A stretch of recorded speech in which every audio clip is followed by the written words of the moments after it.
JNU के vice chancellor ने हिंदू देवी देवताओं को लेकर बयान दिया है, जिसको लेकर घमासान शुरू हो गया है। पूरे मसले पर हमारे साथ बात करने के लिए मौजूद हैं स्वामी चक्रपाणी। स्वामी जी, जिस तरीके से जेएनयू की वाइस चांसलर ने हिंदू देवी देवताओं को लेकर जो बयान दिया है, उसे किस तरीके से देख रहे हैं आप? जाकी रही भावना जैसी, हरि मूरत देखी तिन तैसी, तुलसीदास जी ने लिखा है। सवाल यह है कि जिसकी जैसी भावना होती है वो भगवान को उसी रूप में देखता है।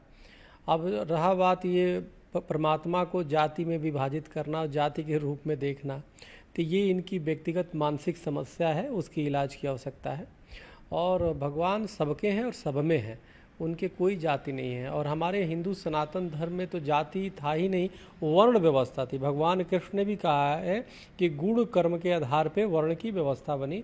जो शिक्षा देने और लेने का काम करता है उसको ब्राह्मण श्रेणी में रखा गया, जो ज्ञान देने का काम करता है, जो रक्षा करने का काम किया सीमाओं की और देश की रक्षा करता था, उसको क्षत्रिय कहा गया। और जो उद्योग धंधे करते थे, व्यवसाय करते थे, उनको वैश्य कहा गया। और जो सेवा का काम किया उसको शूद्र कहा गया। कोई बड़ा और छोटा नहीं था उसमें। जैसे इंजीनियरिंग की पढ़ाई पढ़ता है तो इंजीनियर बनता है, डॉक्टरी की पढ़ाई पढ़ता है डॉक्टर, इस तरह वर्ण व्यवस्था हमारे यहाँ थी। तो इसलिए जातियों में विभाजित करना उनकी संकीर्ण अपनी मानसिकता का परिचय देना है। और जेएनयू का तो अथा नाम तथा गुण, वो तो आए दिन कभी हिंदू सनातन धर्म के खिलाफ, देवी देवताओं के खिलाफ वहाँ पे से बयान आते रहते हैं। तो निश्चित रूप से दुर्भाग्यपूर्ण है। इनके खिलाफ जांच की आवश्यकता है। ऐसे लोगों की जांच की जानी चाहिए कि इनका मंशा कहीं ऐसा तो नहीं है कि समाज में जानबूझ करके टकराव पैदा करना है। तो ये बड़ा दुर्भाग्यपूर्ण है। लेकिन वो तो ये कह रही हैं कि मानव विज्ञान की दृष्टि से कोई भी हिंदू देवी देवता जो हैं वो ब्राह्मण नहीं है। और भगवान भोलेनाथ को लेकर उन्होंने ये भी कहा कि वो अनुसूचित जाति या जनजाति से हो सकते हैं। ब्राह्मण, क्षत्रिय, वैश्य, शूद्र, ये जो भी है ये मनुष्य के लिए बने हुए हैं। वही भगवान कृष्ण ने वही कहा गीता जी में कि गुण और कर्म के आधार पे वर्ण व्यवस्था, लेकिन परमात्मा इससे ऊपर है। जिसने तुम्हें पैदा किया, परमात्मा तो तुम्हारी उत्पत्ति के कारण है, परमात्मा तुम्हारे पालनहार हैं, परमात्मा तुम्हारे सृजन करता है, परमात्मा तुम्हारे संहार करता है। भगवान शिव तो संहार करते हैं, भगवान शिव तो पालते हैं। तो अब उनको तुम जातियों में विभाजित करना तो विनाश काल है विपरीत बुद्धि।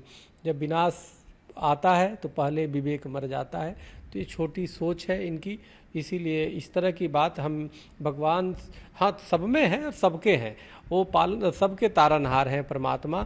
उनके यहाँ कोई जाति नहीं, कोई अमीरी गरीबी नहीं चलती। वहाँ जो श्रद्धा से आस्था से पुकारता है वो उनके देते हैं। और भगवान शिव तो अब जो जिसको कोई नहीं पूछता उसके लिए भगवान शिव हैं। हमारे सभी देवी देवता, जिसको कह रहे हैं कि सभी देवी देवता वो हैं, तो सभी देवी देवता तो देने का ही काम करते हैं, सबको सबके लिए हैं। तो ये उनकी मानसिक स्थिति हो सकती है कि वो जातियों में देख रहे हैं। और हमें लगता है कि परमात्मा सबके हैं, उनको कम से कम अपनी राजनीतिक एंगल से नहीं देखा जाना चाहिए।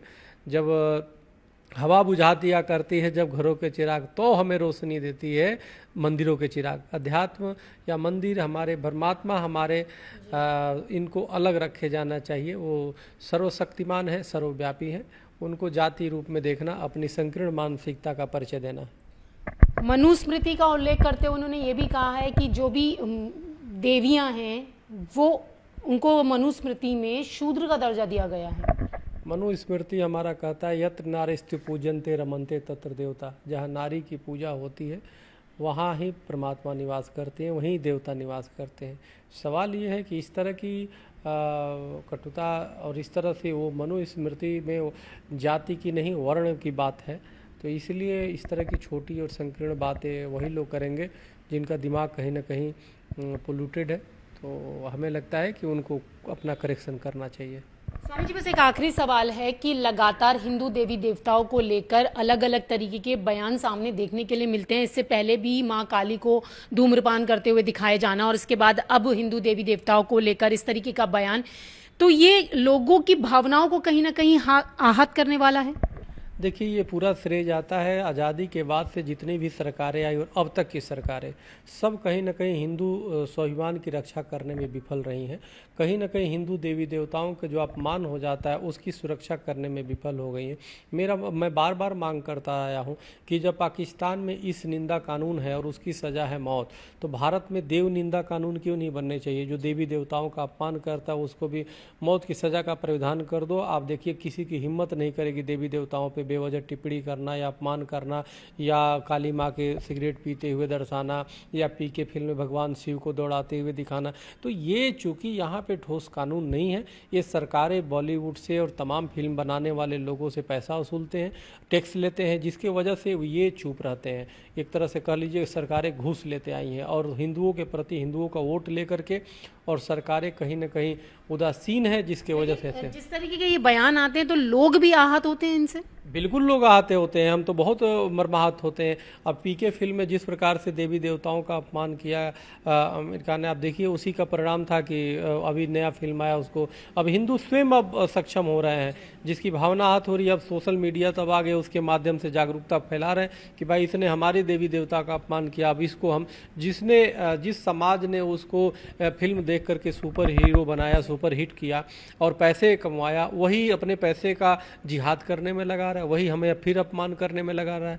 तो ये बड़ा दुर्भाग्यपूर्ण है। इसके लिए ठोस कठोर कानून बनाने की आवश्यकता है। अगर बन जाए तो शायद दोबारा इस तरह कोई नहीं करेगा, लेकिन ये काम सरकार का है। लेकिन अब समाज भी जागरूक हो रहा है, तो ये हमें लगता है कि इनका विरोध होना चाहिए।